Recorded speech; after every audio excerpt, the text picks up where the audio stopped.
अस्सलाम वालेकुम नाजरीन, कैसे हैं आप सब दोस्त। उम्मीद है कि आप सब खैरियत से होंगे। मैं हूं आपका मेज़बान परवेज़ इकबाल। नाजरीन, आज हम बात करेंगे यूरोप के मौजूदा हालात पर। जैसा कि आप जानते हैं कि हम यूरोप के लोग और तमाम दुनिया के लोग जो है इस वक्त कोरोना के बहरान से गुजर रहे हैं। इस कोरोना की वजह से बहुत से लोगों को अपनी जानों से हाथ धोने पड़े हैं। बहुत ज़्यादा नुकसान किया इस कोरोना ने, ख़ास तौर पर अगर यूरोप की बात की जाए।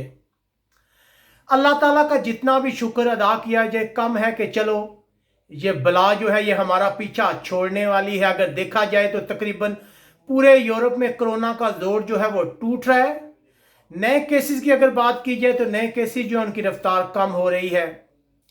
सबसे पहले तो हम सब लोगों का मसला ये था कि कोरोना की वजह से हम सब घरों में कैद थे, हमें आज़ादी चाहिए थी।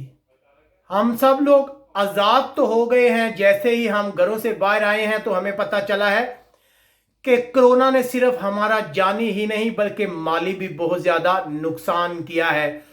फिर इटली, स्पेन, फ्रांस या दूसरे तरक्की याफ्ता मुल्क, जर्मनी, बरतानिया, सब ममालिक जो हैं इस बहरान से बहुत ज़्यादा मुतासर हुए हैं। बहुत से लोगों को मुलाजमतों से हाथ धोना पड़े हैं। जो गरीब ममालिक है इटली और स्पेन, वहाँ अगर देखा जाए तो गवर्नमेंट्स की जानब से कोई बहुत ज़्यादा अमदाद भी नहीं हुई लोगों की। लोग जो है बहुत ज़्यादा परेशान है। इस वक्त जो हालात है, जो आने वाले हालात जो है वो यकीनन बहुत अहम है। लेकिन फिर भी हम उम्मीद का दामन हाथ से नहीं छोड़ेंगे। जैसा कि हमने आपको आज भी न्यूज़ में बताया था कि 1 जुलाई के बाद 15 ममालिक जो है उन्हें यूरोपीय यूनियन की जानब से इजाज़त मिली है कि उसके शहरी जो हैं वो यूरोप का सफ़र कर सकते हैं। यूरोपीय यूनियन की कोशिश है कि ज़्यादा से ज़्यादा ममालिक के लोग यूरोप का सफ़र करें ताकि सेहत का शोबा बहाल हो। लेकिन दूसरी तरफ उन्हें डर भी है कि कहीं ये लोग अपने साथ कोरोना ना ले आए, जिसकी वजह से ये बहुत ज़्यादा एहतियात कर रहे हैं। लेकिन फिर भी देखा जा रहा है कि जुलाई के महीने से लोगों को बहुत ज़्यादा उम्मीदें वाबस्ता है। हम लोग जो है हम भी आपसे यही कहेंगे कि अच्छी उम्मीदें रखें। लगता है कि जुलाई हम सब के लिए अच्छी खबरें लेके आएगा।